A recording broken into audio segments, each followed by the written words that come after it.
Avec Alexandre Jaffrès, Alexandre, victoire à domicile, match indécis, mais il y a quand même des certitudes qui commencent à affleurer dans votre équipe.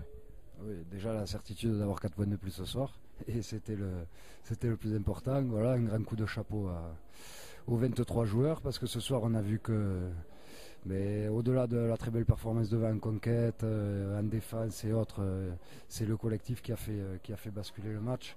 Voilà, donc ça c'est le gros point positif et c'est ce qui nous fait avancer maintenant depuis le début de la saison. Donc à nous vraiment de nous appuyer sur cette force et à être encore plus performant à l'avenir.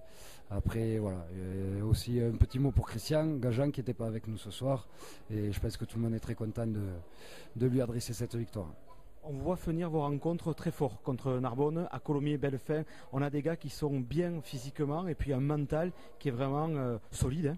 Oui, je pense que physiquement on est prêt bien sûr. Après, on a tendance à dire que quand que le corps ne fait que répondre à l'esprit. Et je pense que ce qui anime cette équipe, aussi bien individuellement, dans la capacité de chacun à se donner à fond et forcément collectivement, c'est encore une fois, on l'a vu ce soir, notre grosse force. Des nouvelles de José Lima parce que sa sortie a quand même un petit peu perturbé votre organisation. Oui, parce que j'avais fait rentrer Benjamin Caminati et Buteau, donc forcément un peu en difficulté. Mais bon, voilà, on a vu Clément Labert qui est rentré à l'aile et qui a donné son maximum. Thierry Brana qui est passé au centre. Voilà, on a bricolé, mais c'est ce que je disais tout à l'heure, le collectif a encore une fois fait la différence. Et c'est très bien. Pardon, pour en venir sur la santé de José, parce qu'on l'a vu sortir. Ouais, José Lima, c'est un protocole, voilà, commotion. Donc nous, il est hors de question qu'on prenne quelques risques que ce soit avec nos joueurs. Et voilà, José sera au repos le temps nécessaire pour bien récupérer.